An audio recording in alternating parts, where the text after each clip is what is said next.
지난주에 이어서 다시 이렇게 여러분과 귀한 시간을 가질 수 있도록 허락하신 하나님께, 그리고 또 우리 차바에 감사의 말씀을 드립니다.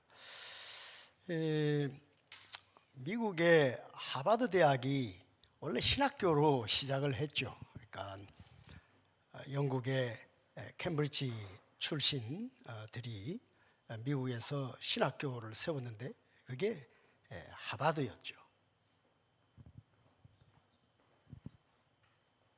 네. 그런데 그 하버드가 신학교로 시작했는데 이게 이제 종합대학이 되면서, 그래서 근대 학문의 그런 전당이 되어지고 자연스럽게 신학이 그런 학문성, 이 일반 학문의 학문성, 그게 맞추어서 신학이 변질이 되어집니다.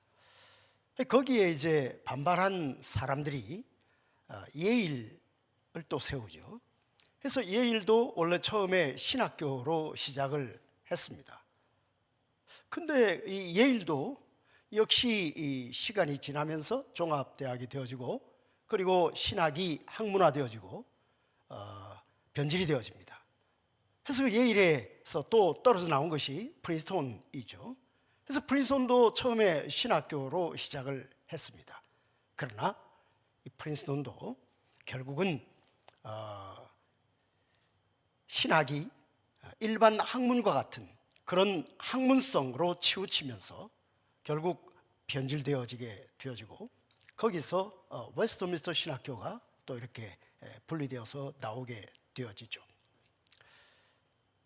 원래 이렇게 하버드, 예일, 프린스톤 모두가 다 참 성경의 절대적 권위를 주장하는 그런 청교도적 유산을 받은 사람들이 이렇게 교회의 신학을 위해서 세운 신학교로 시작되었지만은, 일반 학문의 논리 실증주의 학문관에 따른 그런 학문의 지배하에 신학이 굴복함으로써 변질되어졌던 것입니다. 오늘날 서구 유럽의 신학은 이런 논리 실증주의 학문관에 따른 학문으로서의 신학, 이게 일반적인 대세입니다. 전반적으로 서구의 성경신학이 그렇게 기울어지고 말았죠. 서구의 성경신학은 역사 비평 방식의 그 성경 해석학, 그런 논리 실증주의 학문관에 따른 학문으로서의 그런 성경신학, 이게 대세입니다. 이런 서구 유럽의 이런 성경신학, 이걸 현대 성경신학 이렇게 얘기할 수 있겠는데요, 이런 현대 성경신학은 기본적으로 성경은 역사 속에 만들어진 역사의 산물이다, 그리고 성경은 인간이 기록한 인간의 저작물이다, 이것을 전제로 하고 그리고 성경을 연구하게 됩니다. 그러므로 그 방법은 역사 비평적 방법이 될 수밖에 없지요. 이런 성경신학, 현대 성경신학, 요거를 세운 두 사람이 있습니다. 한 사람은 요한 필립 가블러라고 하는 사람이고, 또 한 사람은 게오르그 로렌츠 바우어라고 하는 사람입니다. 가블러와 바우어를 현대 성경신학의 아버지 이렇게 부릅니다. 이들이 현대 성경신학을 어떻게 정의했냐 하면은, 성경이 영감된 하나님의 계시의 말씀이라든지, 그래서 성경이 어떤 신학적 통일성을 갖는다든지, 이렇게 성경을 읽고 이렇게 성경을 해석하는 것은 이거는 조직신학의 편견이다. 따라서 성경이 영감된 하나님의 계시의 말씀이라거니, 성경이 무슨 신학적 통일성이 있다거니, 이런 전제를 띄고 읽어야 된다. 곧 성경을 순수히 역사적 배경 속에서 살피고 그 인간 저자의 의도를 따라 살피는 것이 진정한 성경신학이다. 이렇게 정의를 내렸죠. 그리고 이것이 현재 서구 유럽을 지배하고 있는 성경신학이다. 이렇게 이야기할 수가 있습니다. 그러니까 이런 성경신학의 성경 해석 방법은 역사적 해석이 되어야 한다는 것이고 문법적 해석이 되어야 한다는 것입니다. 성경 해석을 얘기할 때 세 가지가 있습니다.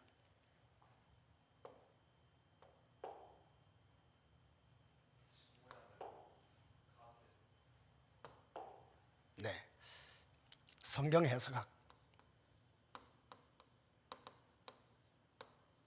첫 번째는 역사적 해석, 두 번째는 문법적 해석, 세 번째는 신학적 해석입니다.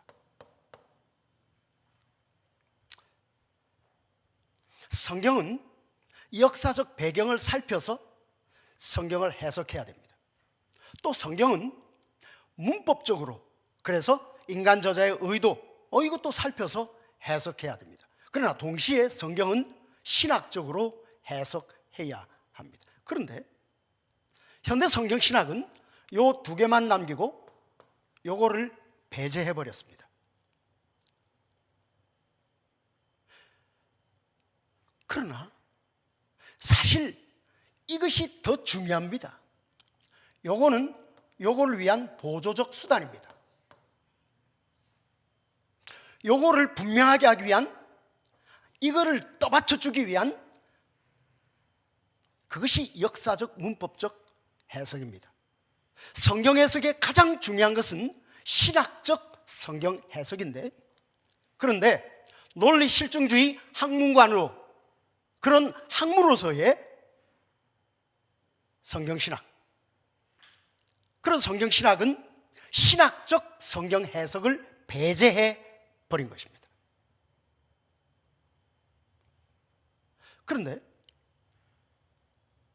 그러니까 이 신학적 성경 해석이란, 성경은 신학적 통일성을 가진다.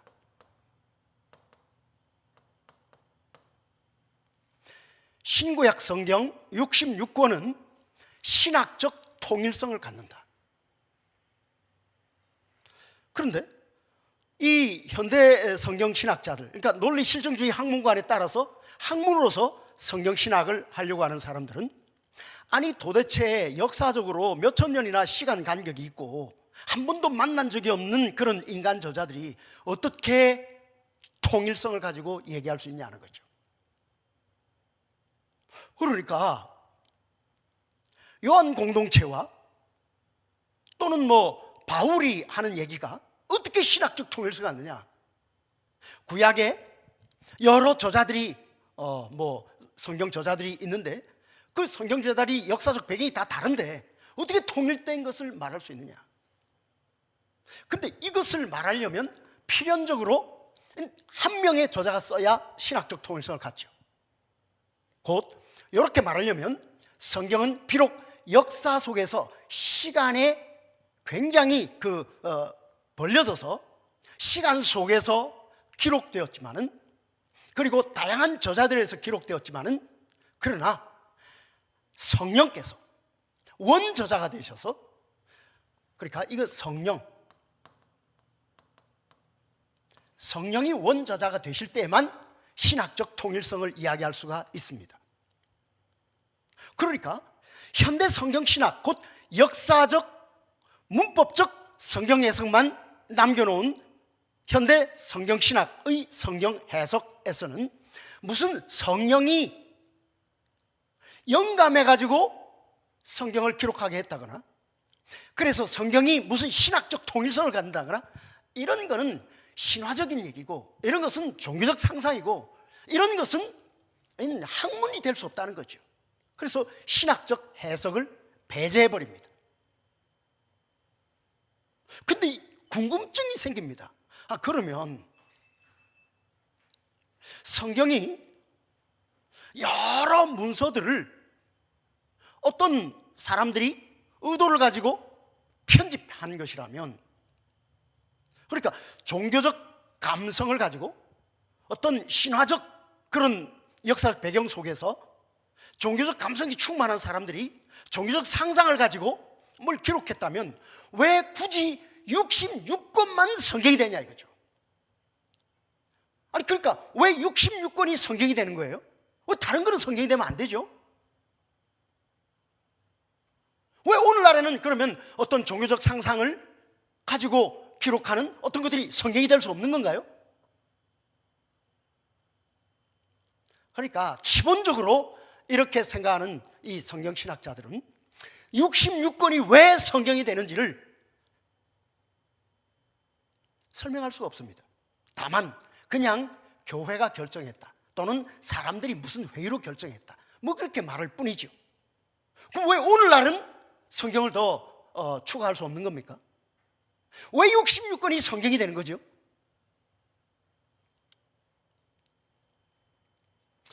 그래서 이 오늘날 성경신학이 너무나도 지나치게 성경을 비평적이고 파괴적으로 보면서 이 성경 66권이 왜 성경이 되는가를 설명해 주지 못하니까 B.S. 차일즈라고 하는 사람이 있습니다.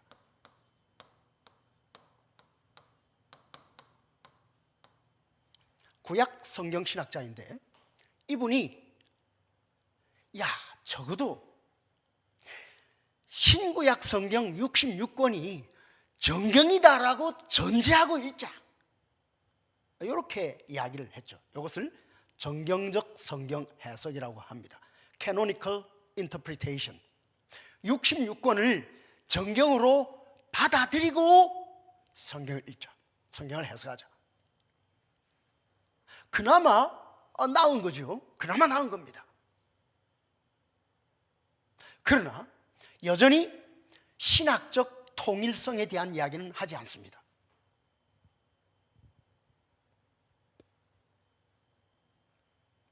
그런데 예수님은 성경 해석에 대해서 어떻게 말씀하셨습니까? 한번 우리 같이 성경을 보겠습니다. 요한복음을 같이 한번 보죠. 요한복음 5장, 요한복음 5장 39절 40절입니다. 39절 40절. 요한복음 5장 39절 40절 제가 읽어보겠습니다. 너희가 성경에서 영생을 얻는 줄 생각하고 성경을 연구하거니와 이 성경이 곧 내게 대하여 증언하는 것이니라. 그러나 너희가 영생을 얻기 위하여 내게 오기를 원하지 아니하는도다. 자, 여기서 예수님의 성경 해석학에 대한 정의가 나옵니다. 성경 해석, 성경을 어떻게 읽을 것인가? 성경에서 우리가 뭘 찾아내야 할 것인가? 이게 어떤 의미에서는 신학이죠. 신학. 신학이라는 게 뭡니까? 그러니까 신학은 아는 겁니다. 아는 것. 뭘 아는 것이냐면 성경에 나타난 하나님과 하나님의 뜻, 이걸 아는 겁니다. 이게 신학입니다. 신학은 성경에 나타난 하나님과 하나님의 뜻을 아는 것이 신학입니다.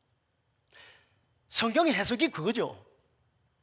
성경의 해석은 성경에 나타난 하나님과 하나님의 뜻을 알려고 하는 것이 성경 해석입니다. 예수님이 이렇게 말씀하셨습니다. 너희가 성경을 왜 읽냐? 너희가 성경을 왜 연구하냐? 지금 성경학자들에게 얘기하고 있는 거예요. 예수님이 당대 성경학자들에게 너희가 성경을 읽는데, 너희가 성경을 해석하는데, 너희가 성경학자인데 너희가 성경을 왜 읽냐? 성경에서 뭘 알려고 성경을 연구하냐? 영생이 아니냐? 그러니까 신학은 하나님의 뜻, 하나님의 뜻이 무엇입니까? 영생에 관한 하나님의 뜻. 곧 성경은 영생에 관한 하나님의 뜻, 이게 약속이죠. 성경의 약속.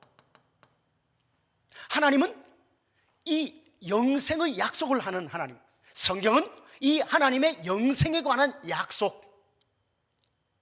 그래서 성경은 하나님의 약속의 말씀, 하나님의 영생에 관한 약속의 말씀, 이게 성경이라는 것이죠. 그러니까 너희가 성경을 읽는 것은 성경은 영생에 관한 하나님의 뜻이 아니냐, 그래서 성경에서 그 영생을 알려고 성경을 연구하는 거 아니냐? 그게 성경이다. 그런데 이게 예수님에 대한 거다. 이게 예수님에 대한 거다. 내게 대한 거다. 곧 성경은 내 안에 있는 생명에 관한 이야기다. 내가 온 것은 내 뜻대로 온 것이 아니고 바로 이 하나님 아버지의 뜻을 따라서 이 땅에 왔는데, 하나님 아버지의 뜻은 내 안에 있는 생명을, 나를 믿는 자에게는 그들에게도 이 생명을 주는 것이 나를 보낸 아버지의 뜻이다. 그리고 그것이 바로 성경이다. 그러니까 성경은 나에 대한 것이고 내 안에 있는 생명에 관한 것이고 거기에 대한 하나님 아버지의, 나를 보내신 하나님 아버지의 뜻이 성경이다. 이렇게 말씀하고 있죠. 그래서 예수님이 제자들에게 성경을 공부시켰죠. 공생의 기간 동안 제자들에게 성경을 가지고 공부를 시켰습니다.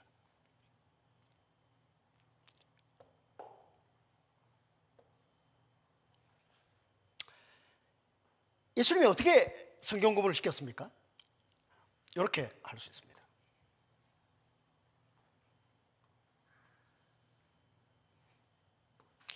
자, 성경은 하나님의 뜻으로서 우리를 위하신 하나님의 뜻인데, 그것은 우리에게 영생을 주고자 하는 하나님의 뜻입니다.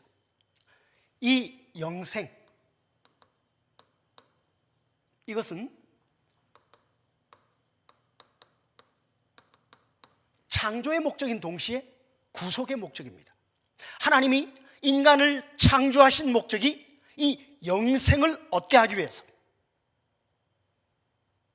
근데 인간이 타락함으로 이 영생에서 끊어졌기 때문에 다시 이 영생을 얻게 하기 위해서 예수 그리스도께서 오셔서 죽으시고 부활하심을 통해서, 대속사역을 통해서 믿는 자들에게 다시 이 영생을 얻게 하시는 것이 성경이죠. 그러니까 영생은 성경의 중심 주제로서 이는 인간의 창조와 구속의 목적입니다.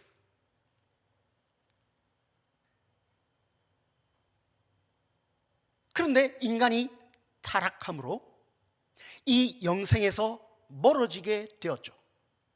그래서 인간의 죄를 해결하고 그리고 다시 영생을 주기 위해서 하나님께서 구주의 오심을 약속하게 됩니다. 그래서 아담에게, 그러니까 이 영생은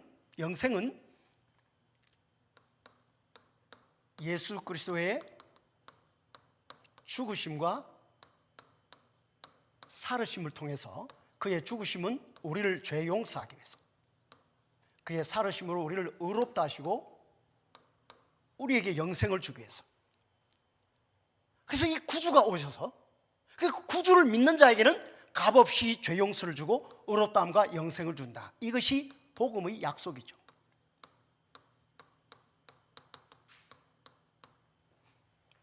성경은 이 복음의 약속입니다. 이 복음의 약속이 언제부터 시작됩니까? 아담이 타락한 직후부터 시작됩니다. 아담에게 이 구주의 오심은 여자의 후손으로 말해주죠. 여자의 후손. 여자의 후손, 남성 3인칭 단수.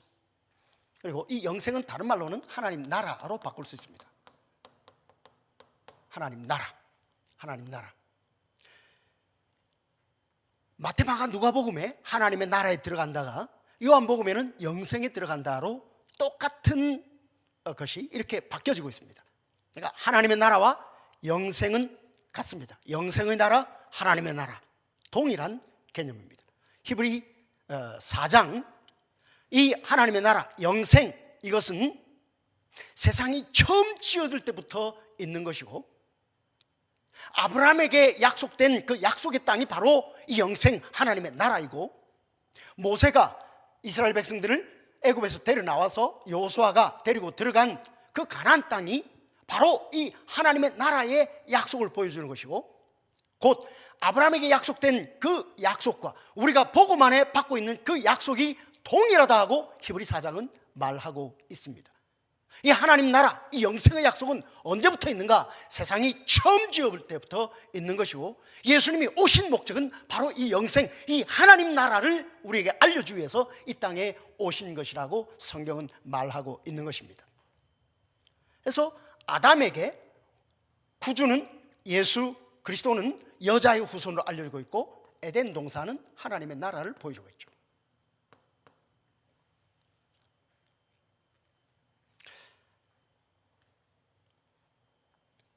창세기 3장 15절에 이렇게 말하고 있죠.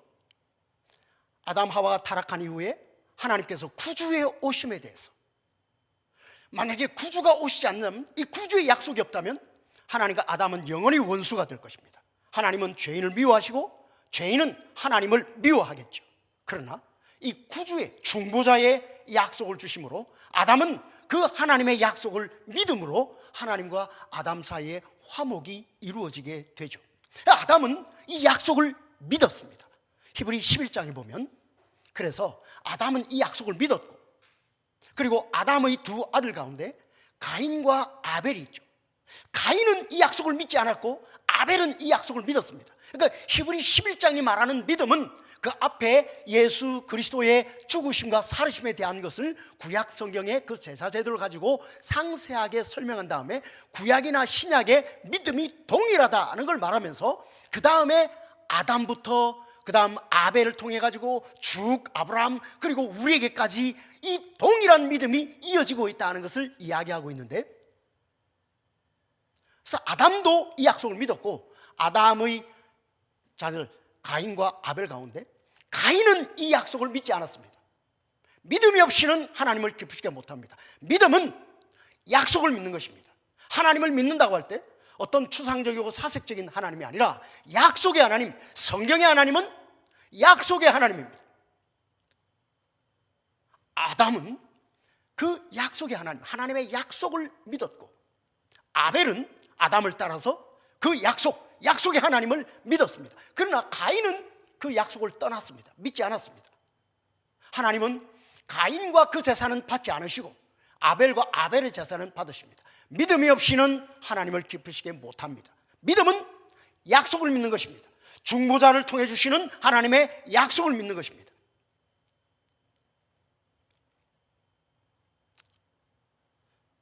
비록 하와에게 아이를 낳는 고통이 더해졌지만, 그러나 이 여자의 아이 낳음을 통해서 이 땅에 구주가 오신다. 그래서 신약 성경은 이렇게 말합니다. 모든 구약의 경건한 부녀들은 바로 이 여자의 후손이 오신다. 여자가 아이 낳음을 통해서 비록 고통이 더해졌지만 그 아이 낳음을 통해서 이 땅에 구주가 오신다는 그 약속을 믿었기 때문에 모든 경건한 부녀들은 아이를 낳으면서 바로 이 구주의 오심을 믿으면서 아이를 낳았다. 그래서 그들은 구원을 경험했다. 신약 성경은 그렇게 우리에게 말해주고 있습니다. 구약의 여자들뿐만 아니고 신약의 경건한 부녀들도 아이를 낳으면서 바로 이 땅에 여자의 아이 낳음을 통해서 이 땅에 구주가 오셨다 하는 것을 기억하면서 아이를 놓는 것입니다.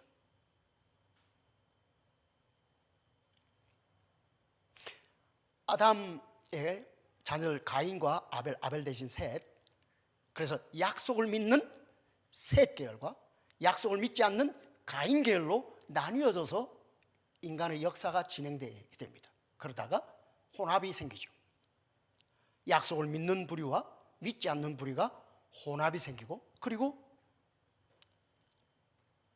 노아 홍수 사건이 생기고, 그리고 노아 이후에 함, 셈, 야벳 가운데서 하나님은 셈을 불러내셔서 이 여자의 후손의 약속을 이어가게 하십니다.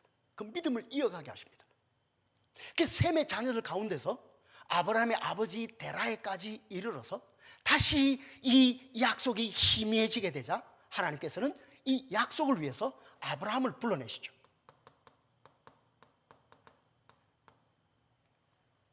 그리고 아브라함에게 바로 이 여자의 후손이 네 씨로 올 것이다 라고 말씀하셨습니다. 네 씨로 올 것이다.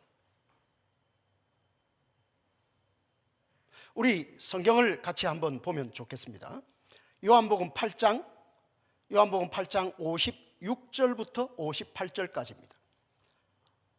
요한복음 8장 56절부터 58절 제가 간단히 읽겠습니다. 너희 조상 아브라함은 나의 때 보기를, 나의 날 보기를, 나의 때 보기를 기뻐하다가 그 후 그것을 보고 즐거워하였느니라. 그러니까 예수님 뭐라고 말씀하시냐면, 예수님이 이렇게 물으십니다. 야, 유대인들에게, 야, 너희가 누구 조상이냐? 너희 조상이 누구냐? 너희 누구 자손이냐? 예, 우리 조상은 아브라함이고 우리는 아브라함의 자손입니다. 그러자 예수님 말씀하십니다. 아니야, 너희는 아브라함 자손이 아니야. 그러면요, 너희는 마귀 새끼들이야. 너희 조상은 마귀야. 무슨 소리입니까? 우리는 아브라함의 혈통을 따라 난 아브라함의 자손입니다. 예수님 말씀하십니다. 야, 아브라함은 믿음의 조상 아니냐? 아브라함이 육신을 따라 났다고 해서 아브라함 자손이 아니다. 믿음을 따라 나야 아브라함의 자손이다. 아브라함은 날 믿었거든. 근데 너희는 날 안 믿어. 그러니까 너희는 아브라함 자손이 아니야. 그러니까 너희는 마귀 새끼들이야. 너희 조상은 마귀야. 그리고는 말씀하십니다. 아브라함은 날 믿었어. 아니, 아브라함은 나 보기를 바랬고, 내 때, 나의 날, 내 때, 이 내 때는 항상 신구약 성경에 예수님의 때는 십자가와 부활입니다. 십자가 부활. 예수님의 어머니에게 내 때가 아직 멀었습니다. 십자가 부활입니다. 그때 구약 성경에 말할 때 그때는 메시아가 오시는 그때는 십자가 부활을 말하는 것입니다. 예수님이 아브라함은 내 때 보기를 바랬고 그리고 보았고 기뻐하고 즐거워했다라고 말씀하셨습니다. 그러자 유대인들이, 아니 당신이 나이가 50도 안 됐는데 당신이 어떻게 아브라함을 봤다고 그렇게 말합니까? 라고 그러자 예수님이 이렇게 말씀하시죠. 야, 내가 아브라함을 봤다 그랬냐? 아브라함이 나를 봤다 그랬지. 나는 아브라함이 있기 전부터 있어. 예수님은 분명히 말씀하셨습니다. 아브라함은 예수님을 믿었다. 그리고 아브라함은 예수님을 보았다. 예수님의 십자가 부활을 보고 기뻐하고 즐거워했다. 그런데 현대 성경 신학자들은, 아니 예수님과 아브라함 사이에 시간적 그 간격이 얼마나 큰데 어떻게 아브라함이 예수를 봤냐 이거죠. 아브라함이 우리와 똑같은 믿음을 가졌다? 말이 안 된다는 거죠. 근데 예수님은 제자들에게 성경을 가지고 자기가 바로 이 성경의 오리라고 하는 바로 이 중보자, 당신이 바로 하나님이 약속한 구주 그분이다 라는 것을 성경을 가지고 말씀하시는데, 아브라함도 자기를 믿었다는 것입니다. 우리는 구약 성경에 아브라함에게 세 천사가 나타난 이야기를 알고 있습니다. 세 천사 중에 두 천사는 소돔과 고모라를 멸하기 위해서 갔고, 남은 한 천사가 아브라함과 대화를 하는데 그 천사가 자신을 하나님으로 말하고 아브라함은 그 천사를 하나님으로 대하고 있습니다. 이 천사의 모양으로 나타나신 하나님, 이걸 신현이라고 합니다. 천사의 모양으로 나타나신 하나님, 나머지 두 천사와 구별되는 아브라함과 대화를 하는 그 하나님으로 자신을 칭하는, 아브라함이 하나님 부르고 있는 그 천사는 누구일까요? 성부 하나님은 보이지 않습니다. 성부를 보는 자는 죽습니다. 보이지 않는 성부를 나타내 보여주시는 분이 성자이십니다. 그러므로 칼빈은 기독교 강요, 그리고 그의 창세기 주석에서 바로 이 천사를 성자로 말하고 있습니다. 구약의 모든 신현, 하나님을 보았다, 이것은 모두 다 성자인 것입니다. 성자는 요한복음 1장 1절부터 4절까지 보면 그는 세상이 만들기 전부터 하나님 아버지 성부와 함께 계셨고, 그 성자를 통해서 세상이 지어졌고 성육신하기 전에도 그는 세상 가운데 계셔서 사람들과 함께 거주했고 그리고 사람들에게 그 안에 있는 생명을 빛으로 비춰주고 있었다고 요한복음 1장 1절부터 4절이 말하고 있죠. 예수님은 삼일체 하나님의 성자입니다. 그는 세상이 창조되기 전부터 성부와 함께 계신 분입니다. 예수님이 이렇게 말씀하시죠. 나는 아브라함이 있기 전부터 있는 자야. 예수님은 분명하게 말씀하셨습니다. 아브라함은 자신을 보았다고, 그리고 자신의 십자가 부활을 보기를 바랬고 보았고 기뻐했다고. 그러니까 이 여자의 후손도 원시복음이라고 그러죠. 뱀은 여자의 후손의 발뒤꿈치를 상하게 하고 여자의 후손은 뱀의 머리를 박살내게 할 것이다. 십자가의 죽으심과 부활을 말하는 것이죠. 그러니까 아담도 여자의 후손 믿었습니다. 아담도 십자가의 죽으심과 부활 믿었습니다. 성경은 이렇게 말합니다. 아무도 구원 얻는 이름 예수 그리스도 밖에는 구원 얻는 길이 없다. 로마서 1장 18절부터 3장 20절. 모든 사람이 정죄와 심판 가운데 있고 3장 21절부터 오로지 구주 예수 그리스도의 대속 사역을 통한 구원의 길밖에 없다. 믿음 밖에는 구원의 길이 없다. 그러므로 아담 이후에 바로 이 여자의 후손 중보자가 약속되고 있고 아담은 이 중보자 그리고 중보자 안에 주시는 하나님의 약속을 믿음으로 그는 구원받는 것입니다.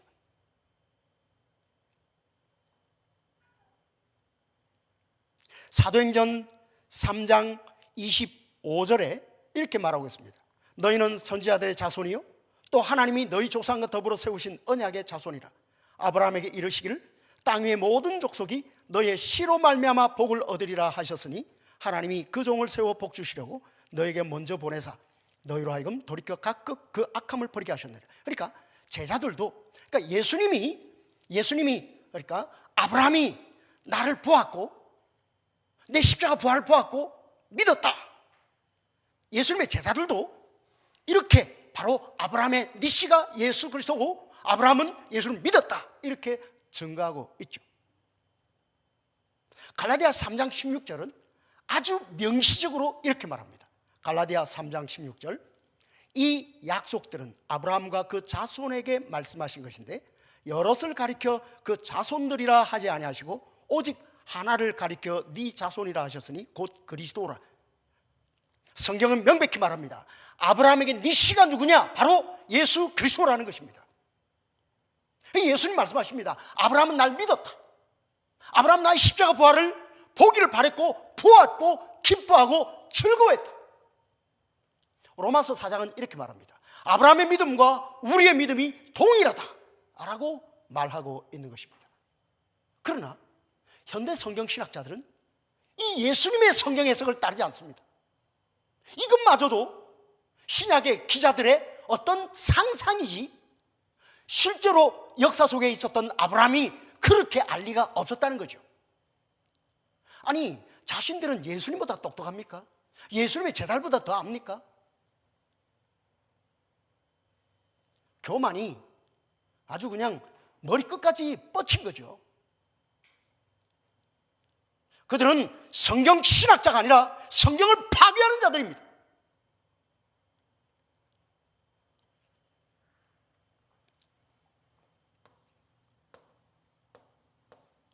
그 다음 모세에게 그래서 아브라함에게 니시 그 다음 에덴 동산은 약속의 땅.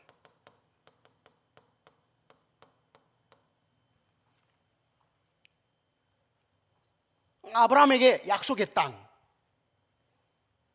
그래서 아브라함은 마침내 가나안 땅에 들어갔습니다. 그걸 보면서 아브라함은 그 눈에 보이는 가나안 땅을 보면서 그걸로 뭐의 증거를 얻느냐? 하나님 나라의 증거를 얻었다. 그래서 이걸 보면서 이 하나님 나라를 보는 듯이 증거를 삼았다.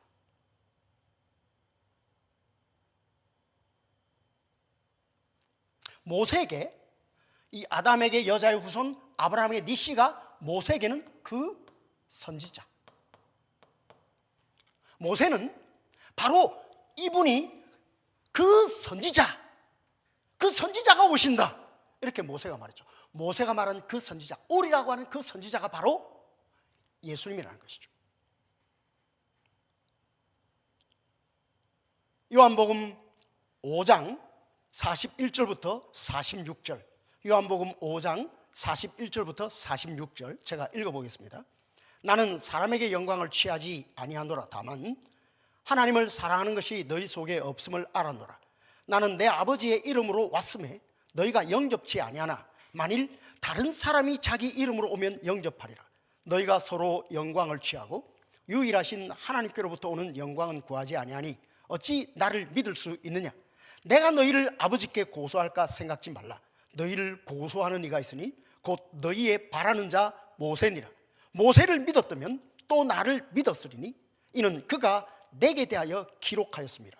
그러나 그의 글도 믿지 아니하거든 어찌 내 말을 믿겠느냐 하시니라. 예수님은 모세가 자기를 믿었고 모세 모든 글이 자기 자신에 대한 것이라고 말씀하십니다. 그러면서 유대인들에게 너희는 모세와 모세의 글을 믿는다고 그러면서 안 믿잖아. 그런데 모세는 나를 믿었고 모세 모든 글이 내게 대한 것이거든. 그러니까 모세가 너희를 정죄할 거야, 이렇게 말씀하고 있습니다. 히브리서는 바로 이 모세의 의식법, 제사제도, 그것이 바로 이 예수 그리스도의 대속사역, 우리 죄를 대신해서 죽으시고 우리를 의롭다 하시고 영생 얻게 하기 위해서 살으신 그것을 보여주는 예표적인 것임을 잘 이야기해 주었습니다. 모세의 모든 글이 예수님은 자기 자신에 관한 것이라고 이야기하고 있는 것이죠. 그리고 모세는 바로 이 구주가, 아담에게 약속된 여자의 후손이, 아브라함에게 약속된 네 씨가 나와 같은 선지자로 오신다라고 말한 것이죠.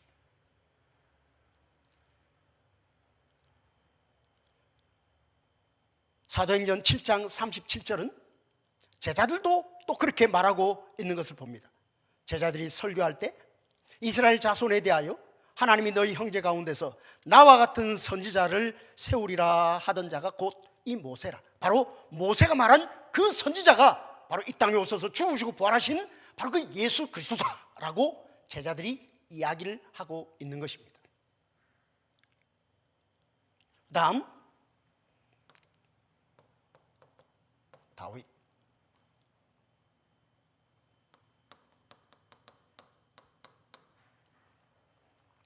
모세에게는 이 하나님의 나라는 가나안 땅이죠. 가나안 땅. 아브라함에게 약속한 그 약속의 땅, 가나안 땅. 그래서 히브리 4장은 명백히 말합니다.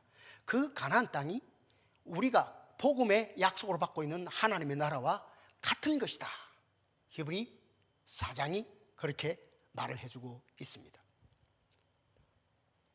다윗.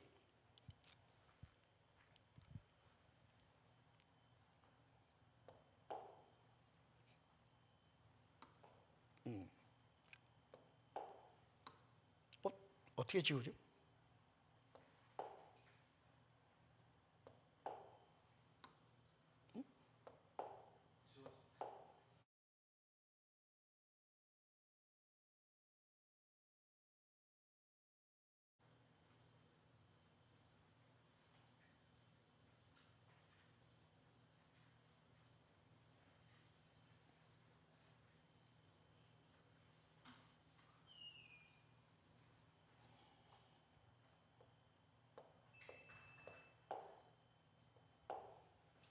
네. 마태복음 22장 41절부터 45절. 마태복음 21장 41절부터 45절. 이건 병행하는 구절은 마가복음, 누가복음에도 다 나오고 있습니다. 마태복음 22장 41절 45절만 읽어보겠습니다. 바리새인들이 모였을 때에 예수께서 그들에게 물으시되 너희는 그리스도에 대하여 어떻게 생각하느냐? 누구의 자손이냐? 대답하되 다윗의 자손이니이다. 이르시되 그러면 다윗이 성령에 감동되어 어찌 그리스도를 주라 칭하여 말하되 주께서 내 주께 이르시되 내가 네 원수를 네 발 아래 둘 때까지 내 우편에 앉아 있으라 하셨도다 하였느냐? 다윗이 그리스도를 주라 칭하였은즉 어찌 그의 자손이 되겠느냐 하시니 한마디도 능히 대답하는 자가 없고 그날부터 감히 그에게 묻는 자도 없더라. 야, 메시아가 누구 자손이냐? 다윗의 자손입니다.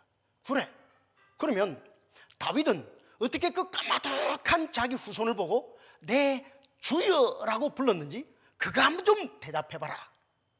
그랬더니 대답을 못합니다. 그러니까 다윗의 자손,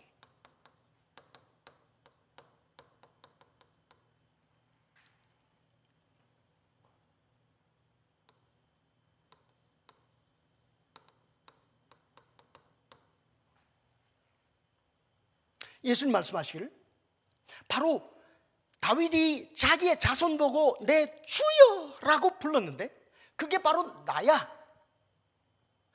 다윗의 모든 글이 내게 대한 거야. 다윗은 나를 믿었다고 예수님이 그렇게 말씀하고 있는 것입니다. 사도행전을 한번 보겠습니다. 사도행전 2장 25절부터 35절입니다. 조금 길지만 제가 읽도록 하겠습니다. 사도행전 2장 25절부터 35절. 다윗이 그를 가리켜 이르되 내가 항상 내 앞에 계신 주를 배웠으며. 다윗은 바로 이 오실 바 다윗의 자손, 이 다윗의 자손을 내 주여라고 불렀습니다. 주 하나님에 대한 호칭입니다. 나로 요동치 않게 하기 위하여 그가 내 우편에 계시도다. 그러므로 내 마음이 기뻐하였고 내 혀도 즐거워하였으며 육체도 희망에 거하리니 이는 내 영혼을 음부에 버리지 아니함이 주의 거룩한 자로 썩음을 당하지 않게 하실 것이미로다. 주께서 생명의 길을 내게 보이셨으니 주 앞에서 내게 기쁨이 충만하게 하시리로다 하였으므로 형제들아, 내가 조상 다윗에 대하여 담대히 말할 수 있느니 다윗이 죽어 장사되어 금요가 오늘까지 우리 중에 있도다. 그는 선지자라. 하나님이 이미 맹세하사 그 자손 중에서 한 사람을 그 위에 앉게 하리라 하심을 알고 미리 본고로 그리스도의 부활을 말하되 그가 음부에 버림이 되지 않고 그의 육신이 썩음을 당하지 아니하리라 하더니 이 예수를 하나님이 살리신지라. 우리가 다 이 일의 증인이로다. 하나님이 오른손으로 예수를 높이시매 그가 약속하신 성령을 아버지께 받아서 너희가 보고 듣는 이것을 부어주셨느니라.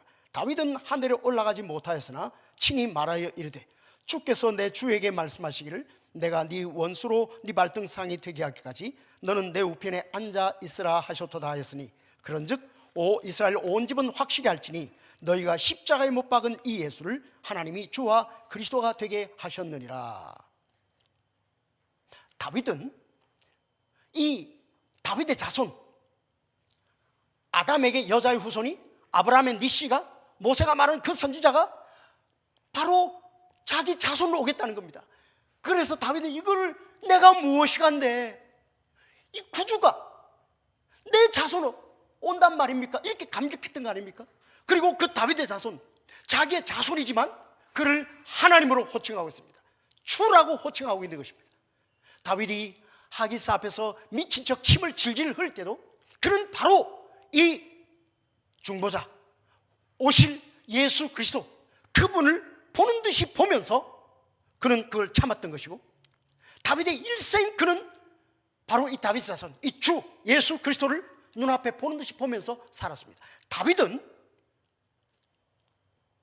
예수님의 십자가 부활을 미리 보았습니다. 성경이 그렇게 말하고 있습니다. 다윗은 예수님이 죽으실 것과 그리고 누가 예수를 팔지 그리고 그 사람이 어떻게 죽을지를 다윗은 미리 보는 거로 그렇게 기록했다고 성경은 말하고 있고 다윗은 미리 보는 거로 예수님을 잡아 죽이려고 하는 그 유대 관원들, 군병들 그리고 로마 군병들 이들을 향하여 어찌하여 민족이 허사를 경영하며 소란스럽게 하는가 미리 보는 거로 그렇게 이야기를 했고 예수님이 죽은 가운데서 부활할 걸 미리 보는 거로 그는 썩지 아니하고 부활할 것을 얘기했습니다. 성경은 예수님과 예수님의 제자들은 바로 다윗이 예수님을 믿었다는 것입니다. 그의 십자가 부활을 보았다는 것입니다. 다윗에게 말씀하신 그 다윗의 자손이 바로 예수 그리스도라는 것입니다. 그 다음 선지자를 보죠.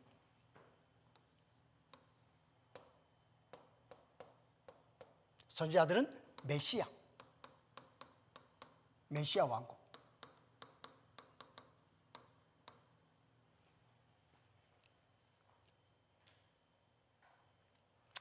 아까 여기서 아브라함 얘기에서 한 가지 좀 빼먹은 거는, 하나님이 아브라함을 깊게 잠들게 하시죠. 그리고는 이렇게 말씀하시죠. 우리가 하려고 하는 것을 아브라함에게 숨기겠느냐. 그리고 아브라함에게 되어질 일을 쫙 다 보여주십니다. 예수님은 뭐라고 말했어요? 아브라함이 내 때 보기를 바랬고 보았고 기뻐하고 즐거워했다 그랬죠. 그리고 아브라함에게 네 사랑하는 독자 이삭을 제물로 바치라 라고 말합니다. 아브라함은 죽어도 살 줄 믿기 때문에 바로 그 니시 이삭을 단순히 자신의 육신의 아들로 보지 아니하고 오실 바 예수 그리스도의 약속으로 연결시켜서 보았기 때문에 하나님은 아브라함에게 바로 이 오실 바 니시가 죽고 부활할 것을, 이 믿음을 아브라함에게 시험하시는 것이 네 사랑하는 독자 이삭을 제물로 바치라는 것이죠. 그리고 아브라함은 죽어도 살 줄을 믿고 순종했던 것이죠. 이것을 빼먹은 것 같습니다. 조금 덧붙이고, 그 다음 선지자에 대한 것을 보겠습니다. 누가복음 24장 23절부터 24절입니다. 누가복음 24장 25절부터 27절까지, 25절부터 27절까지. 이르시되 미련하고 선지자들이 말한 모든 것을 마음에 더디 믿는 자들이여, 그리스도가 이런 고난을 받고 자기의 영광에 들어가야 할 것이 아니냐 하시고, 이에 모세와 모든 선지자의 글로 시작하여 모든 성경에 쓴 바 자기에 관한 것을 자세히 설명하시니라. 예수님이 죽으시고 부활하신 다음에 더디 믿는 제자들이 엠마오로 가고 있었죠. 그때 예수님이 그들 가운데 나타나셔가지고 쭉 이야기를 하십니다. 그러니까 예수님 평소에 공생의 기간 동안 성경을 가지고 제자들에게 뭘 가르치셨냐면 성경이 자기에 관한 것임을 자세히 요걸 설명하실 것입니다. 이것이 예수님의 성경 해석입니다. 이것이 바로 예수님의 성경 이해, 이것이 예수님의 성경 교육입니다. 그리고 엠마오로 가는 제자들에게 성경을 가지고 다시 자세히 자신에 관한 것을 이야기해 줬습니다. 이게 그림처럼 이제 그 제자들에게 떠올려지는 것이죠. 그리고 평소에 듣던 말씀, 그 음성, 익숙한 음성, 그분이시다 깨닫는 순간 그분은 없어지고, 그리고 그 제자들이 다시 돌아가서 제자들에게 부활하신 주님을 만났다 이렇게 증거하고 있죠. 거기서 예수님 뭐라고 말씀하십니까? 모든 선지자의 글이 다 나에 관한 것이다. 바로 이때 십자가 부활에 관한 것이다. 이것을 그렇게 말씀해 주셨죠. 사도행전 3장 23절 24절도 이렇게 말합니다. 누구든지 그 선지자의 말을 듣지 아니하는 자는 백성 중에서 멸망받으리라 하셨고, 또한 사무엘 때로부터 om으로 말한 모든 선지자도 이 때를 가리켜 말하였느니라. 그러니까 사무엘을 첫 번째 선지자로 본다면 모든 선지자들은 다 예수 그리스도, 오실 바 예수 그리스도, 그때 그 십자가 부활, 그거를 말한 것이 선지자들의 글이다. 성경 그렇게 말하고 있습니다. 베드로전서 1장 10절부터 11절을 같이 한번 보겠습니다. 베드로전서 1장 10절부터 11절. 이 구원에 대하여는 너희에게 임할 은혜를 예언하던 선지자들이 연구하고 부지런히 살펴서 자기 속에 계신 그리스도의 영이 그 받으실 고난과 후에 받으실 영광을 미리 증언하여 누구를 또는 어떠한 때를 지시하시는지 상고하니라. 그러니까 구약의 모든 선지자들은 바로 이분이 오신다, 오실 이 메시아, 그분이 아담에게 여자 후손이고 아브라함이 이걸 잘 살피고, 성경을 아주 잘 살피고, 그리고 이분이 오셔서 어떤 일을 하시는가 그것을 자세히 살폈다. 이게 선지자들이다. 그런데 이 선지자들이 자기들의 상상으로 말한 것이나 자기들의 말이라고 하지 아니하고 선지자는 그것을 성령이 말하게 하심을 따라 말했다. 이게 선지자들이 말한 거죠. 그리고 선지자들이 행하는 표적을 통해서 하나님은 그 선지자가 참되고 그 선지자의 말이 참되다는 것을 입증해 주셨으니까 그 선지자의 글이 성경이 되게 하신 거죠. 선지자들 속에 성령이 거하셔서 성령이 보시는 것을 선지자들에게 보게 하십니다. 성령이 아시는 것을 선지자들도 알게 하십니다. 성령이 느끼는 것을 선지자들도 느끼게 하십니다. 그래서 선지자들이 보고 알고 느끼고 그렇게 해서 기록했지만 그것이 선지자들 자신들의 상상의 결과거나 자신들이 지어낸 얘기거나 자신들의 말이 아니라 그들 속에 이렇게 보여주시고 알게 하시고 느끼게 하시고 말하게 하시는 성령이 원저자이심을 선지자들은 이야기한 것입니다. 이것을 유기적 영감이라고 합니다. 곧 선지자들이 성경의 저자들이지만, 인간 저자들이지만, 그러나 이 성경은 그 인간 저자들이 만들어낸 그들의 생각이나 그들의 상상이나 그들의 말이 아니라 그들은 성령이 말하게 하심을 따라서 말했고 성령이 기록하게 하심을 따라 기록했다. 따라서 선지자들은 그것이 자기들의 글이 아니라 성령의 그림을 증거했다. 이걸 유기적 영감이라고 합니다. 성경은 영감된 것입니다. 그러니까 이걸 봅시다. 요거를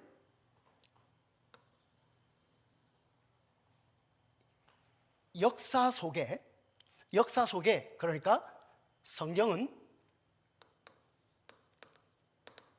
영생에 관한 하나님의 약속이죠. 요 영생은 예수 그리스도 안에 주시는 것인데 그의 죽으심과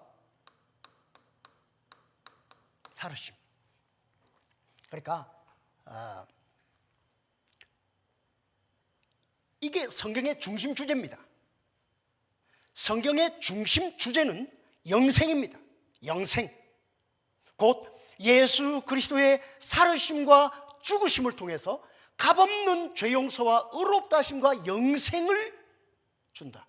이것이 성경의 중심 주제입니다. 성경은 이것으로 통일되어 있는 것입니다. 그래서 66권이 성경이 되는 것입니다.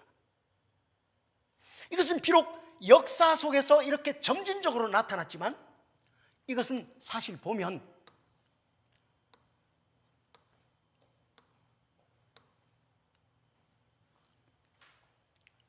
하늘에 있는 하나님의 뜻이 역사 속에 이렇게 점진적으로 펼쳐졌고, 그러니까 성경의 기원은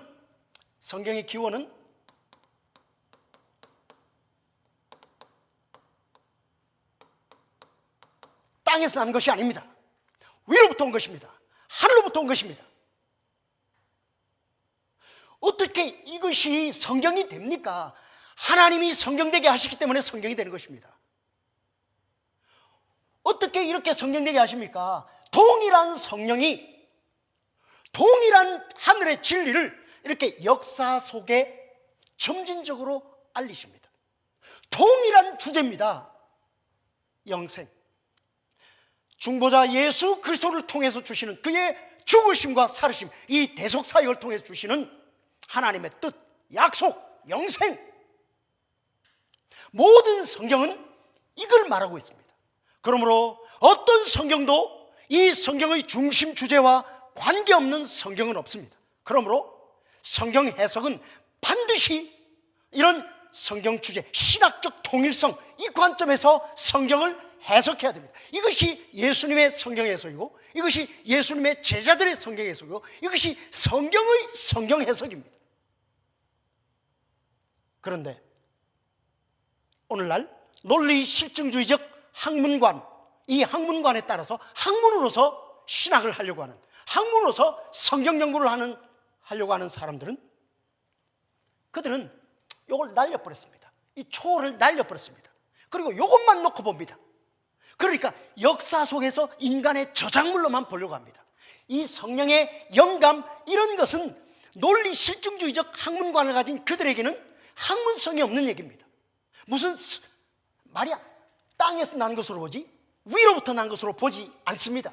그리고 성경의 방법은 영감입니다. 영감. 종교적 상상이 아닙니다. 인간이 지어낸 것이 아닙니다. 성령의 영감으로 기록된 것입니다. 그러므로 성경의 저자는 성령이십니다. 비록 인간 저자가 있지만은, 그러나 원저자는 성령이십니다. 그리고 이 성경의 내용이 영생입니다. 이렇게 보면 성경은 영적 성격을 갖습니다.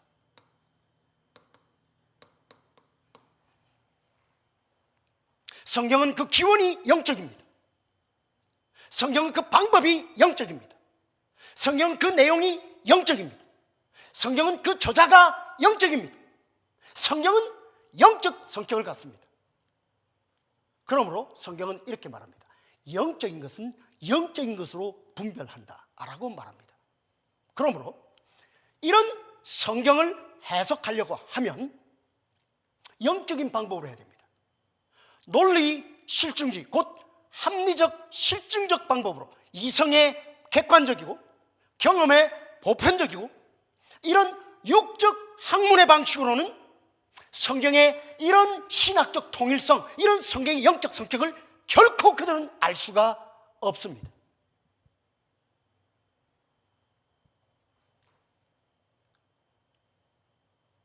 그러므로 예수님이 니고데모에게 그렇게 말씀하셨습니다. 예수님이 그래서 여기서 오셔가지고 예수님이 이걸 가지고 말씀하셨죠. 여기에 관한 것을 말씀하셨습니다. 니고데모 못 알아들어요. 예수님이 그랬죠. 너희는 땅에서 났고 나는 하늘로부터 왔어. 나는 하늘에서 보고 듣고 한 걸 말하는 거야. 내가 말하는 것은 영적이야. 그러니까 내가 말하는 걸 알아들으려면 네가 거듭나야 돼. 거듭나야 돼. 육은 영을 알 수가 없어. 유한은 무한을 파악할 수가 없는 거야. 그러니까 영적인 것을 알려면 영적인 방법으로 알아야 돼. 그러니까 거듭나야 한다는 말을 이상하게 여기지 마. 네가 거듭나야만 내 말을 알아들어. 근데 니고데모가 그러면 엄마 뱃속에 다시 들어갔다 나와야 된단 말입니까? 그것도 육이야. 육은 육이야. 내가 거듭나야 한다는 건 성령으로 난다. 위로부터 나야 되는 거야. 위로부터. 성령으로 나야 되는 거야.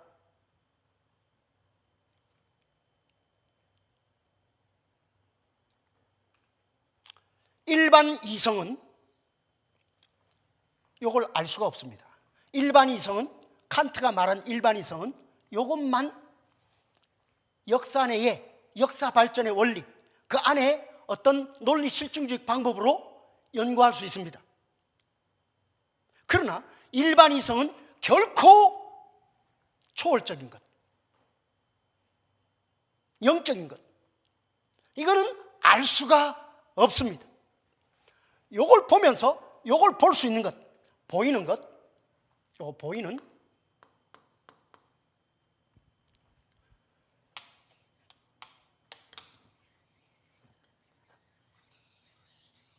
보이지 않는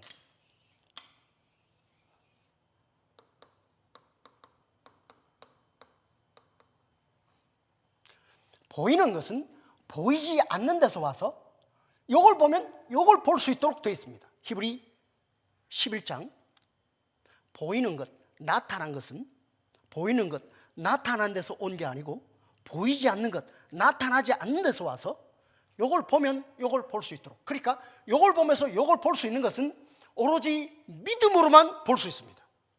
믿음으로 이걸 볼 때만 요게 보입니다. 믿는 자에게만 요게 보입니다. 그러니까 거듭난 신자가, 성령으로 거듭난 이성이 성령의 조명을 받아서 믿음으로 이걸 보면 요게 보입니다. 요게 보이면 여기서 이걸 보면 아, 이거는 여기서 보아가지고 요걸 이루게 돼 있구나, 요걸 보게 됩니다. 요게 신학입니다. 일반 학문은 이걸 다룰 수가 없습니다. 일반 학문은 이걸 알 수가 없습니다. 세상의 지혜는 이 하나님의 지혜를 알 수가 없습니다. 그래서 어리석게 보입니다. 성경은 하나님의 지혜입니다. 뭡니까? 감추어진 것을 하나님이 지혜로 이렇게 나타내셔서 요걸 보면 요걸 알 수 있도록 그렇게 나타낸 것이 성경입니다. 성경은 하나님의 지혜입니다. 성경은 인간의 지혜가 아닙니다. 성경은 영적인 것입니다. 그러므로 성경에 나타난 하나님과 하나님의 뜻, 하나님도 영이시고 하나님의 뜻도 영적입니다. 성경도 영적인 것입니다.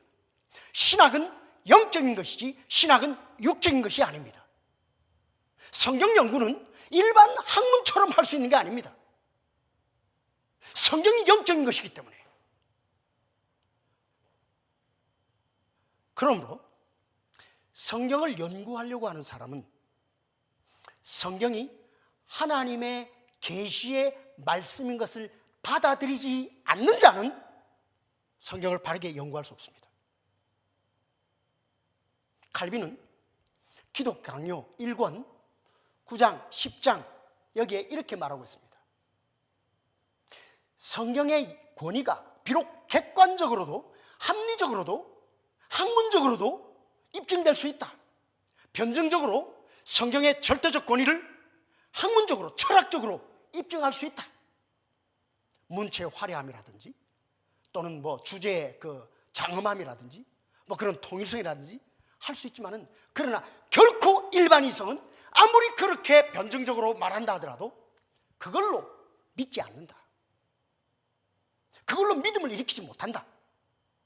그러나 믿음은 이 성경의 원조자이신 성령께서 이걸 가지고 우리에게 믿음을 일으키시고, 그리고 우리를 거듭나게 하시고, 그리고 그 거듭난 신자에게 성령이 빛을 비추시고, 그리고 그 성령이, 성경의 원조자이신 성령이 성경을 우리에게 가르쳐 주시고 그것을 확증하게 해 주실 때, 그 성령의 내적 확증을 받고 있는 자만 성경은 하나님의 절대적인 권위 있는 영감된 계시의 말씀을 받아들인다. 그러므로 성경의 절대적 권위를 인정하는 사람은 오로지 성령으로 거듭난 사람만 성경의 절대적 권위를 인정하고, 그 성경의 절대적 권위를 인정하는 사람이야말로 합법적인 하나님의 자녀다. 그리고 그런 사람만이 성경을 바르게 해석할 수 있다. 오늘날 하버드, 예일, 프린스톤의 신학 교수들은, 이 성경 신학 교수들은 거의가 예외 없이 성경을 학문적으로 연구합니다. 논리 실증주의적 방식을 따라 연구합니다. 그러므로 그들은 무슨 하나님이 사람이 되어 이 땅에 오셨다, 이런 거는 말 같지 않은 소리죠. 엿새 동안 말씀으로 천지를 창조하셨다, 말 같지 않은 소리입니다.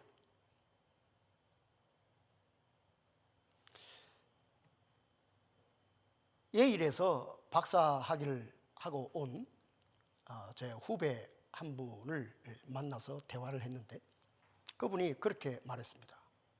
형,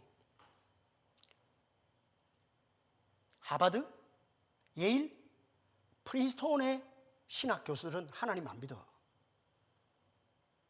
그 성경신학 교수들은 예수님 안 믿어. 세계적으로 학문성에 있어서는 탁월한 사람들이지만 예수를 안 믿어. 이것이 현실입니다. 그들은 역사 비평적 방식으로 성경을 연구할 때 그들이 말하는 성경은 성경이 말하는 성경이 아닙니다.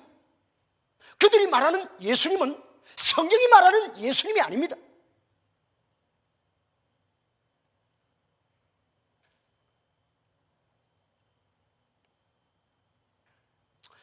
성경을 해석하려고 할 때 성경은 이런 신학적 통일성,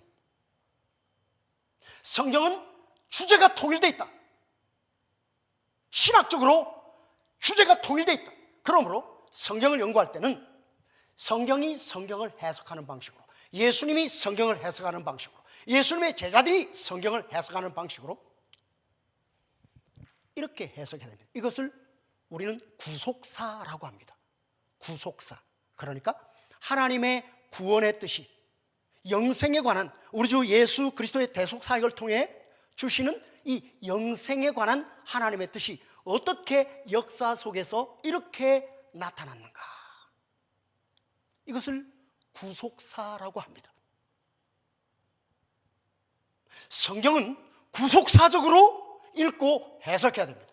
성경은 신학적 통일성, 신학적 주제의 통일성, 이것을 가지고 성경을 해석해야 됩니다. 그것이 진짜 성경신학입니다.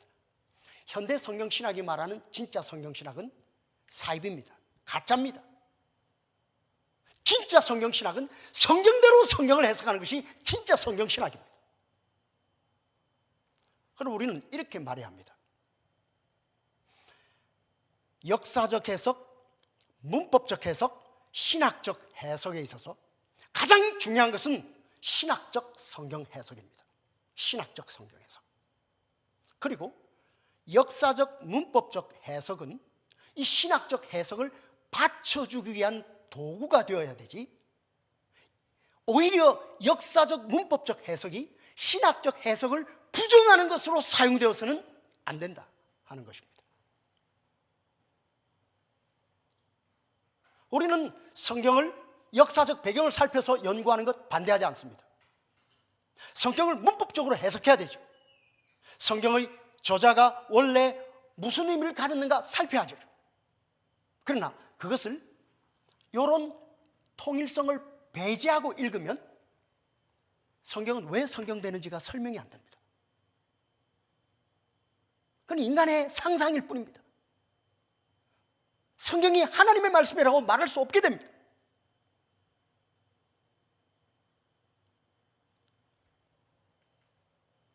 무릇 거듭난 자, 무릇 성령으로 거듭난 자는 성경을 하나님의 말씀으로 권위 있게 받아들입니다. 절대적인 권위를 가지는 것으로 받아들입니다.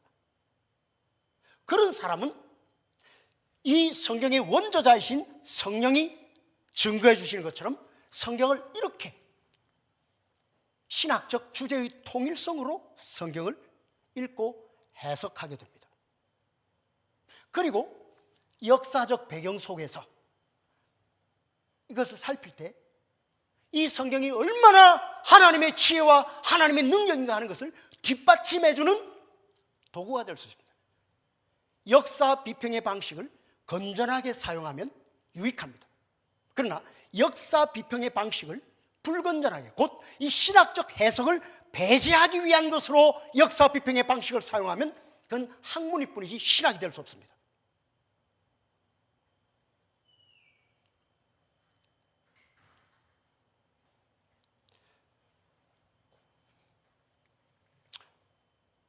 여기에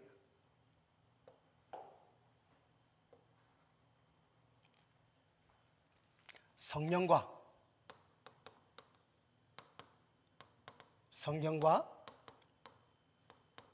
믿음,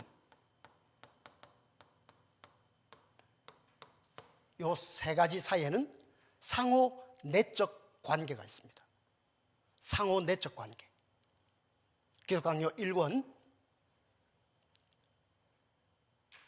보면 칼빈은 이 성경의 절대적 권위를 얘기하면서 성령과 성경과 믿음 혹은 거듭남 사이에 내적 상호 관계를 말합니다.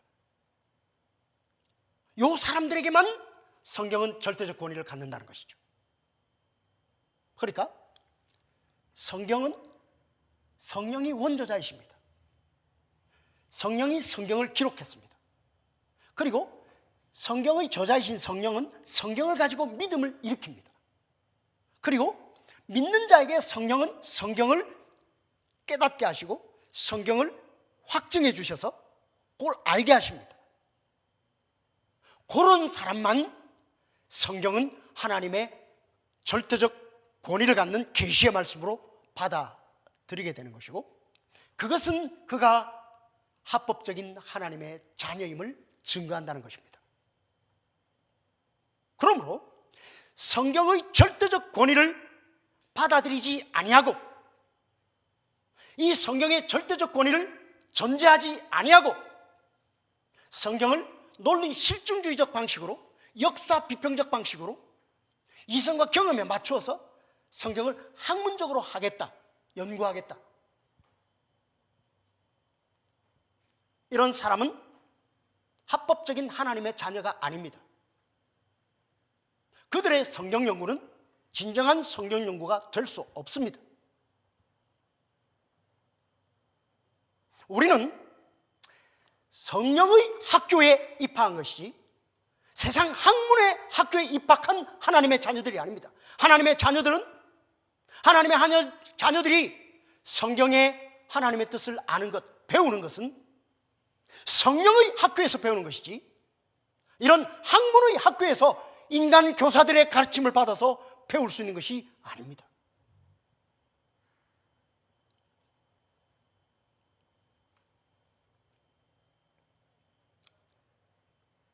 따라서 우리가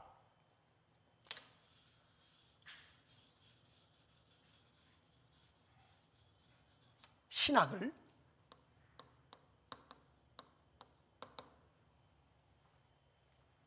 디올로지라고 하죠.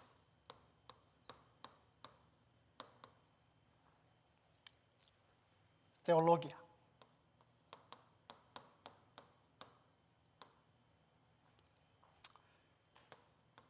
테오스와 로고스의 합성어입니다. God, talk.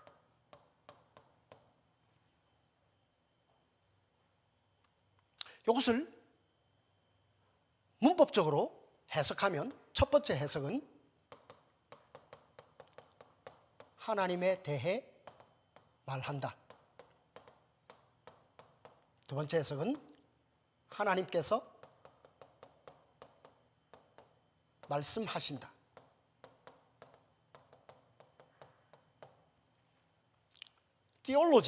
테올로기아는 문법적으로 두 가지 해석이 가능합니다. 하나님에 대해서 말한다. 하나님께서 말씀하신다. 어떤 것이 옳은 해석일까요?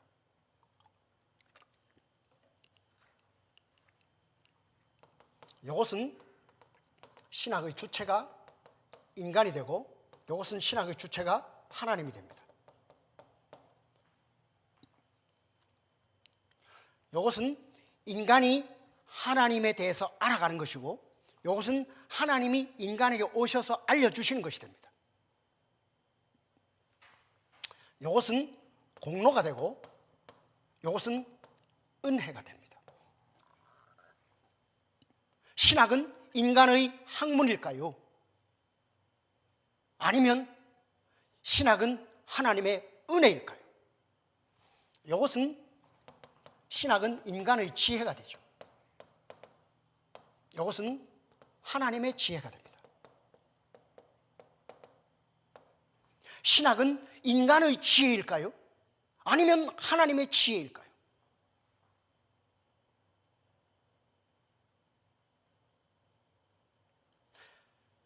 보면 여기서 신학의 두 축이 나옵니다.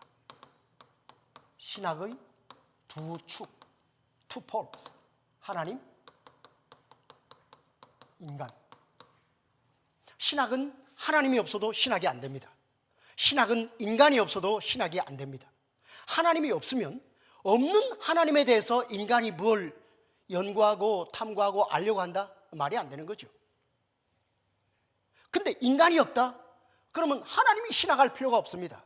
하나님이 나 이름이 뭐지? 나는 어떻게 존재하지? 난 무슨 일을 하지? 하나님 신학할 필요가 없습니다. 하나님이 없어도 인간이 없어도 신학은 안 됩니다. 이것이 신학의 두 축입니다.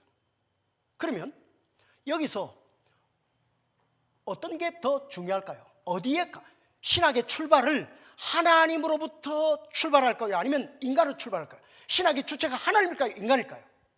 자, 요거를 생각할 때 논리 실증주의 학문관을 따라서 신학을 하려고 하는 사람들은 요거를 하나의 논리 영역 속에 놓고 생각합니다. 하나의 논리 영역 속에 놓고 생각을 합니다. 그럼 이것은 교만입니다. 왜 그러냐면 우리가 신학을 생각할 때 우리가 먼저 가져야 될 것은 이 신학의 두 축에 있어서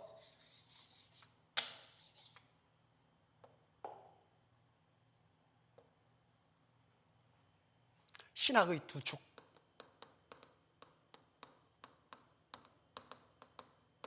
하나님, 인간에 있어서 먼저 우리가 가져야 할 생각은 이겁니다. 하나님,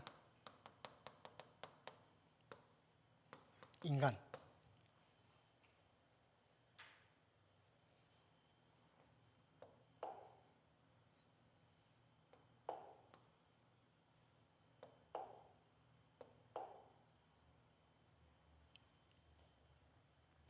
하나님과 인간을 하나의 논리 영역 속에 같이 놓고 생각하면 안 됩니다. 하나님과 인간을 생각할 때 하나님은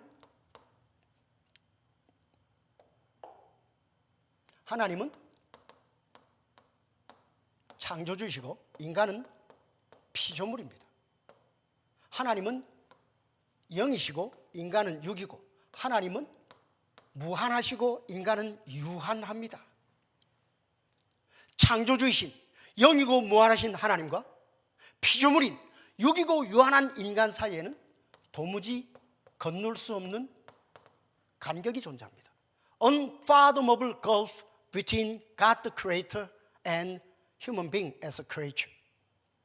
하나님과 인간 사이에는 도무지 건널 수 없는 간격이 존재합니다.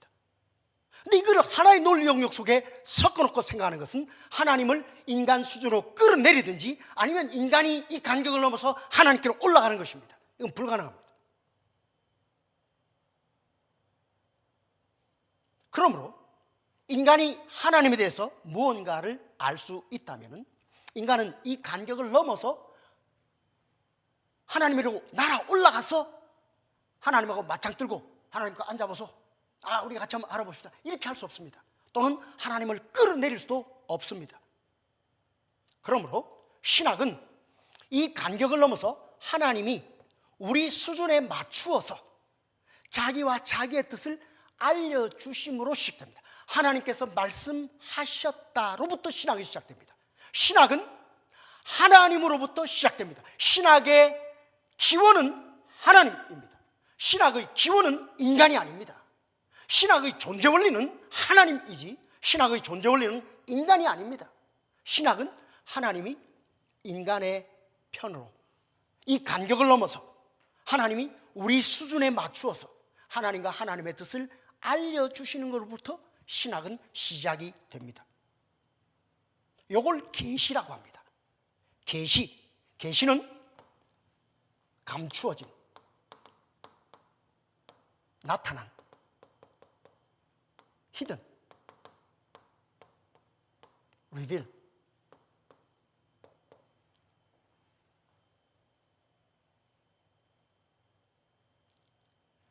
신학은 이 간격을 넘어서 인간이 하나님을 꿰뚫고 들어가서 이 초월에, 그러니까 하나님은 근본적으로 알 수가 없고 숨겨지고 하나님은 초월적 존재입니다. 인간이 이 간격을 넘어서 초월적 하나님에게로 뚫고 올라가서 그 하나님을 알려고 할 수가 없습니다. 하나님이 우리 수준에 오셔서 자기와 자기의 뜻을 알려주십니다. 이걸 accommodation이라고 합니다. 적응, accommodate, 우리에게 맞추셨다. 그게 계시입니다. 이게 계시입니다. 신학은 하나님이 말씀하셨다로 시작이 되는 것이지 인간이 하나님에 대해서 말해가는 것이 아닙니다. 신학의 기원은 하나님이 인간에게 오시는 것으로부터 신학은 시작이 되는 것입니다. 따라서 요 나타난 계시, 이것은 감춰진 모든 게 알려지지는 않습니다. 그러나 이것은, 이 알려진 것은 우리에게 충분하고 완전합니다. 우리가 알아야 할 것으로 충분하고 완전합니다. 따라서 우리는 피조물로서 우리의 위치와 한계를 지켜야 합니다. 우리는 이 계시 안에 머물러야 합니다. 신학은 계시를 벗어나서 하나님이 우리에게 알리지 아니한 어떤 것을 상상하고 사색하고 추론하는 것은 신학이 아닙니다. 그건 철학입니다. 신학의 자세는 겸손입니다. 신학은 겸손하게 피조물로서 인간이 자신의 위치와 한계를 지켜서 하나님이 계시하신 것 안에 그걸로 우리가 알기에 충분하고 완전한 것으로 여기고 이 안에 머물러서 나타난 이것을 알려고 해야 합니다.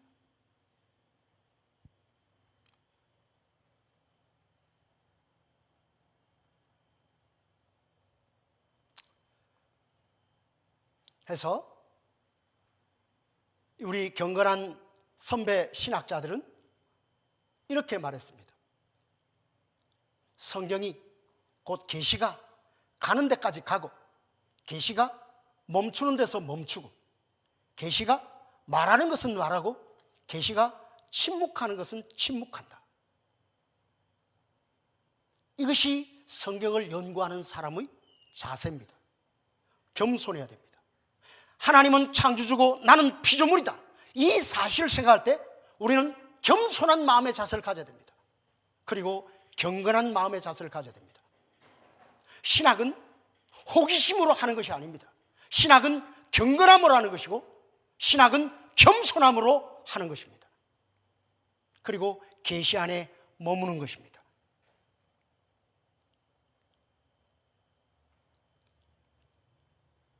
성경은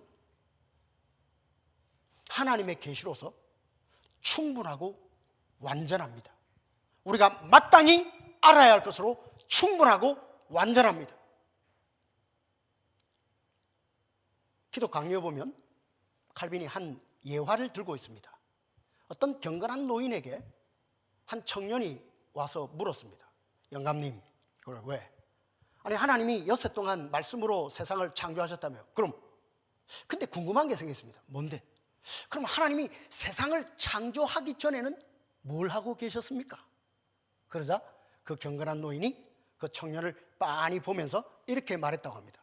너 같은 놈 집어넣으려고 지옥을 만들고 있었지. 칼빈은 이 경건한 노인을 어신이라고 소개하고 있습니다. 이 말이 의미하는 바는 뭐냐면 신학은 계시 중심의 신학이 되어야 한다.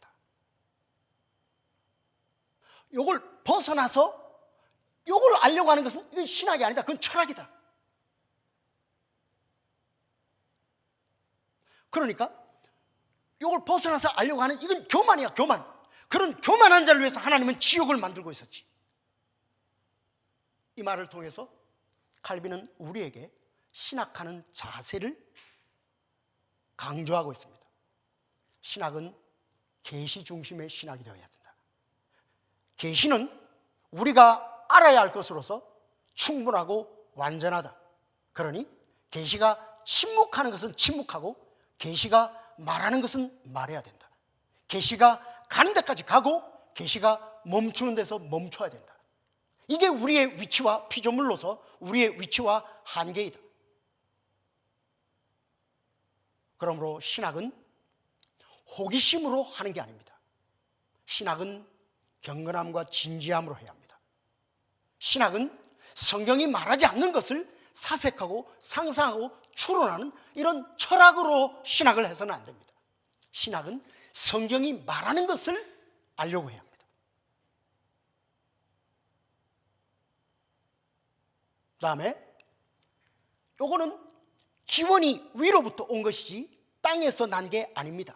하늘로부터 온 것입니다. 그리고 그 내용이 영적인 것입니다. 영생에 관한 것입니다.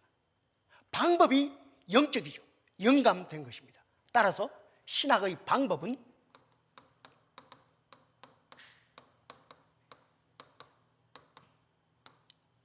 육적 학문이 아닌 영적 학문으로서, 그러니까 신학은 육적 학문이 아닙니다.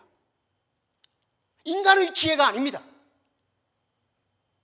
신학은 하나님의 지혜입니다. 신학은 영적인 학문입니다. 학문이라고 할 때는 학문 방법론이 있으면 학문입니다. 일반 학문의 학문 방법은 이성과 경험이죠.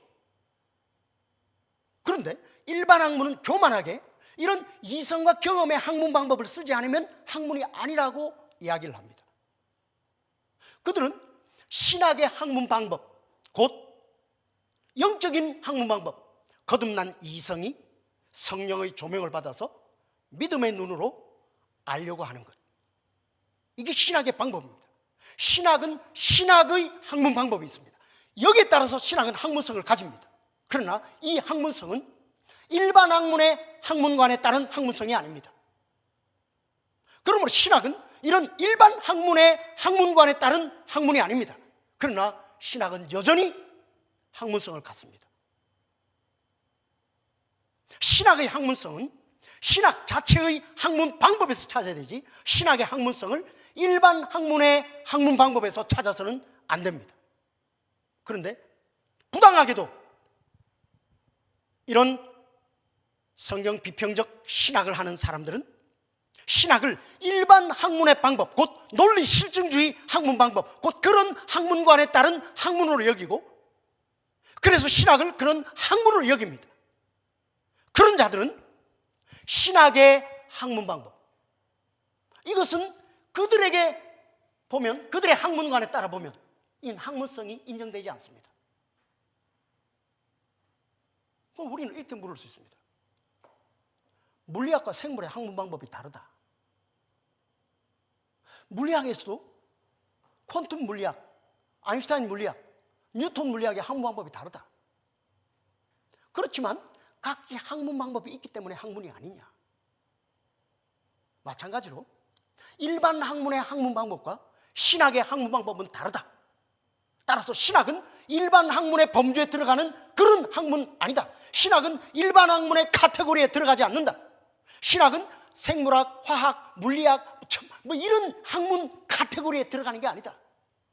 그러나 신학은 신학 자체의 학문 방법이 있다.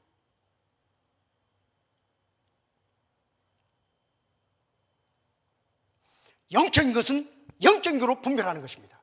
우리 성경을 한번 같이 보겠습니다.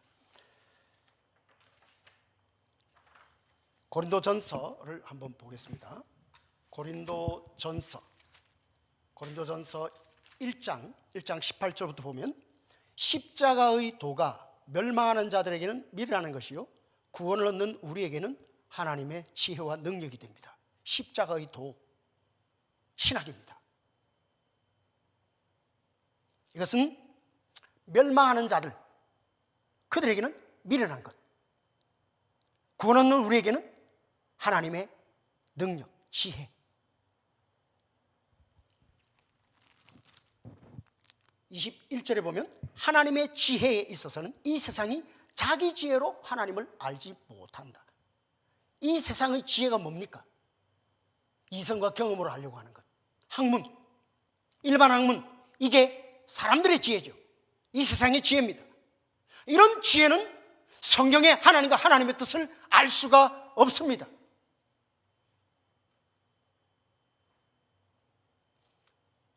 고린도서 2장을 보겠습니다.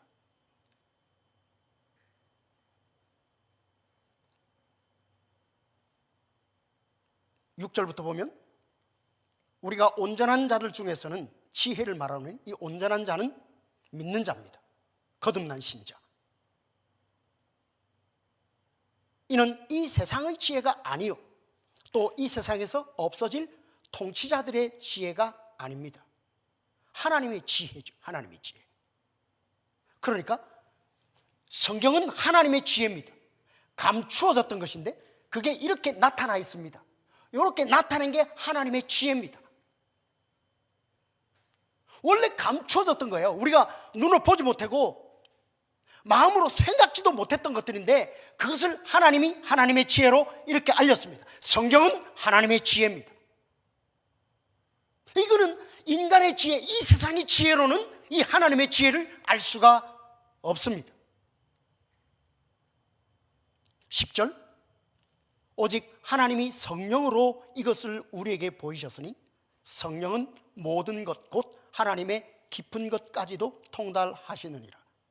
사람의 일을 사람의 속에 있는 영 외에는 누가 알리요? 이와 같이 하나님의 일도 하나님의 영 외에는 아무도 알지 못하느니라. 우리가 세상의 영을 받지 아니하고 세상의 영, 학문, 이성 경험, 논리 실증주의 이걸 받지 아니하고 오직 하나님으로부터 온 영을 받았으니 성령, 영적인 방법, 이는 우리로 하여금 하나님께서 우리에게 은혜로 주신 것들, 하나님이 우리에게 은혜로 주신 것들, 여기에 감추어져 있는 것을 우리를 위해 알렸습니다. 이 영생에 관한 하나님의 뜻을 우리에게 이렇게 알렸습니다. 계시로 알렸습니다. 이것을 아는 것은 세상의 영으로는 알 수 없습니다.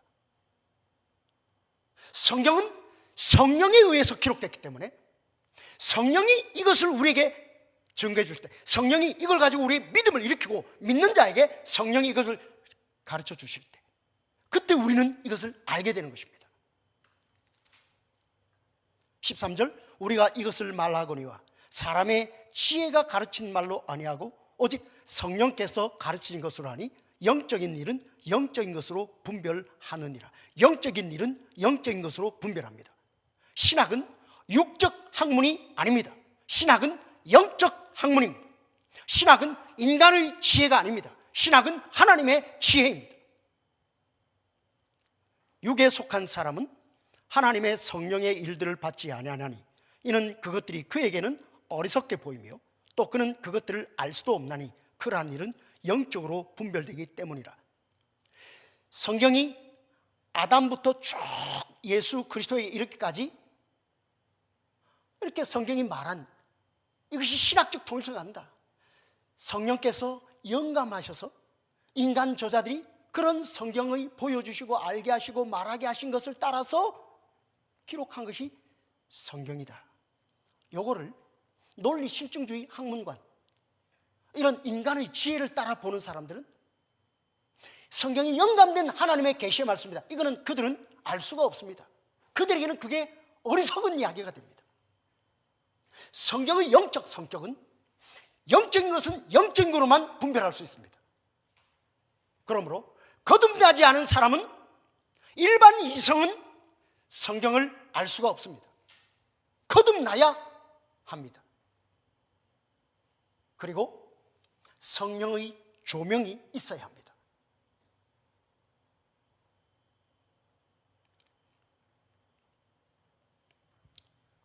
그래서 보면 이제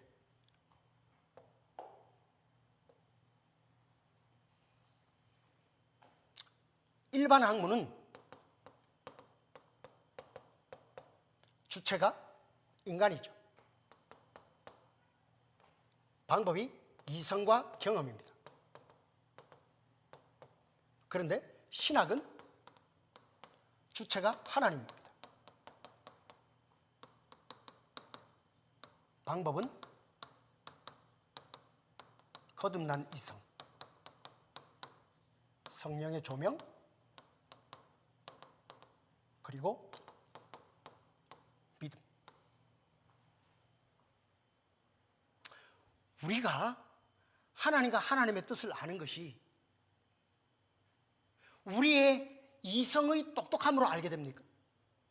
바요나 시몬아, 네가 다른 사람보다 똑똑해서 이걸 알게 됐구나, 그거예요? 아니면 하나님이 알게 하시는 겁니까?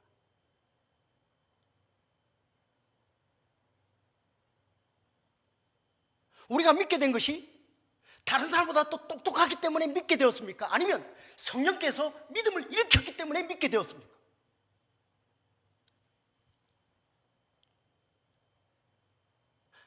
하나님이 엿새 동안 말씀으로 세상을 창조했다는 것을 우리가 논리 실증주의적인 학문 방법으로 알게 됩니까? 아니면 믿음으로 알게 됩니까? 성령께서 성경을 가지고 믿음을 일으킨 자들에게 성령이 조명을 하셔서 믿음으로 보면 알게 되는 것입니까? 그러니까 이성 수위론과 신앙 수위론, 그러니까 신학이 과연 모든 이성에 객관적으로 알게 되는 것입니까? 예수께서 하나님의 아들이 사람이 되어 이 땅에 오셨다 하는 것을 모든 사람들의 이성이 객관적으로 알 수 있는 것입니까? 아니면 오직 성령으로 믿음을 일으킨 자들이 믿음으로 알게 되는 것입니까?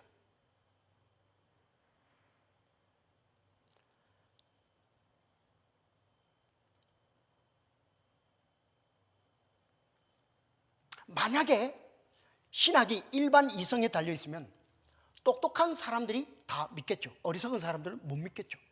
그러나 아까 읽었던 고린도전서 1장에는 뭐라고 말합니까? 하나님이 똑똑한 자들에게는 이걸 감추시고 우리에게는, 그 똑똑한 사람들에게는 어리석게 보이는 이것을 하나님께서는 전도의 미래라는 것을 통해서 이 하나님의 방법으로 우리가 인간의 지혜나 철학이나 어떤 수사학이나 그런 걸로 전해서 그래서 믿게 된 게 아니고, 사람의 지혜는 어리석게 보이지만 그러나 우리가 이걸 전했을 때 성령께서 이걸 가지고 믿음을 일으키셔서 믿게 된 것입니다. 그리고 믿는 자는 성령의 조명을 받아 성경을 보면 성경의 하나님의 뜻을 알게 되는 것입니다.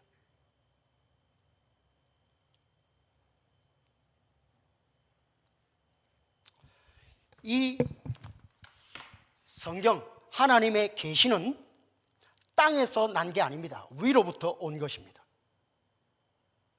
영적인 것입니다. 올 때 성부 하나님의 뜻이 성자 하나님을 통해서 성령으로 우리에게 왔습니다. 삼일체 하나님의 계시예요. 성부의 뜻이 성자를 통해서 성령으로 우리에게 왔습니다. 그러면 우리가 이걸 알게 되는 것도 우리가 알게 되는 것이 아니라 성령이 우리를 이끌지 아니하면 성자에게로 갈 수가 없습니다. 성자를 통하지 않고는 성부에게로 갈 수가 없습니다. 하나님이 우리에게 오시는 것도 삼위 하나님으로 우리에게 오십니다. 삼일체 하나님의 사역으로 이게 우리에게 왔습니다. 우리가 하나님께 가는 게 신학입니다. 우리가 하나님을 알게 되는 게 신학인데 그것도 우리가 알게 되는 게 아닙니다. 바요나 시므나 네가 똑똑해서 알게 되는 게 아닙니다. 하나님이 은혜로 알게 하시는 것입니다. 성령이 우리를 이끌어서 거듭나게 하시고 믿음을 일으키시고, 그래서 성령이 이 성경을 우리에게 조명하시고, 그래서 성자를 통해서 나타난 성부 하나님의 뜻을 알게 되는 것입니다. 곧 우리가 무엇이라도 알게 되었다면 그것은 우리가 똑똑해서 우리가 알게 된 것이 아니라 하나님이 알게 하시는 것입니다. 그러므로 바울은 이렇게 말합니다. 내가 무슨 선한 것을 했다 하더라도, 신학이라는 어떤 그런 선한 것을 했다 하더라도 그것은 내가 아니요 하나님의 은혜다, 이렇게 말하고 있는 것입니다. 신학은 은혜이지 공로가 아닙니다. 일반 학문은 자신의 학문을 공로로 여깁니다. 그러나 참된 신학을 하는 사람은 신학은 공로가 아니라 은혜로 생각합니다. 신학을 일반 학문으로 그렇게 학문적 방법을 따라하는 사람들은 자신들의 학문성을 자랑합니다. 교만합니다. 그러나 신학을 하나님의 은혜로 여기는 사람은 겸손합니다. 그리고 이것은 하나님을 예배하는 대로 이끌지만 이것은 자기 자랑으로 이끕니다. 이것은 경건을 일으키지만 이거는 경건을 일으키지 않습니다. 학문적으로 탁월한 신학자들은 자기를 자랑합니다. 경건하지 않습니다.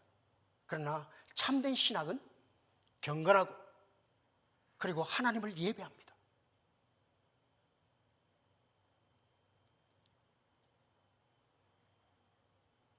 우리는 이 신학의 회복이 있어야 합니다.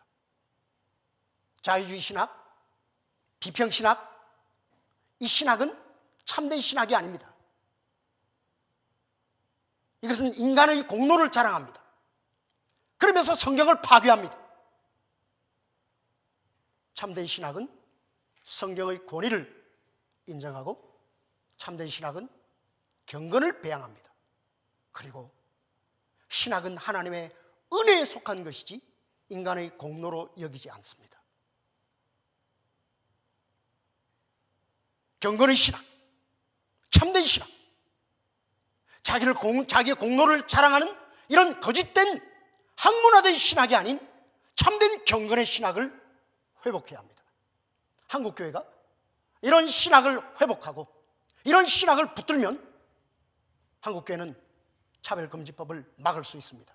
이 참된 신학만이, 성경의 절대적 권위를 확고하게 붙드는 이 신학만이 한국교회를 바르게 세우고 또한 그런 한국교회는 차별금지법을 막아낼 수 있을 것입니다.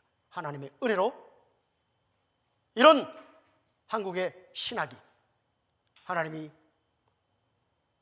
원하시는 시대적 사명을 감당하는 그런 한국의 신학이 되기를 간절히 바랍니다. 감사합니다. 기도하겠습니다. 하나님 아버지, 오늘날 거짓되고 위선되고 교만한 그런 비평신학이 성경의 권위를 부정하고 인간의 지혜를 자랑하고 하나님의 지혜를 어리석게 여기는 이런 신학들이, 인본주의적인 신학들이, 현세적인 그런 신학들이 참된 신학을 부정하고 왜곡하고 미혹하고, 그러므로 많은 교회들이, 그리고 신학들이, 교회 신학들이 신학의 원래 위치를 벗어나고 원래 길을 벗어나서 자유주의 신학의 길로, 학문의 길로, 인간의 지혜로 타락해버리고 말았습니다. 하나님, 우리 한국교회와 한국교회의 신학을 붙들어 주셔서 참된 신학, 경건의 신학, 하나님의 지혜로서의 신학, 공로가 아닌 은혜의 신학을 바르게 지켜갈 수 있게 하여 주옵소서. 그리하여 한국교회가 차별금지법을 잘 막아낼 수 있도록 은총을 더하여 주옵소서. 우리 주 예수 그리스도의 이름으로 기도하옵나이다. 아멘.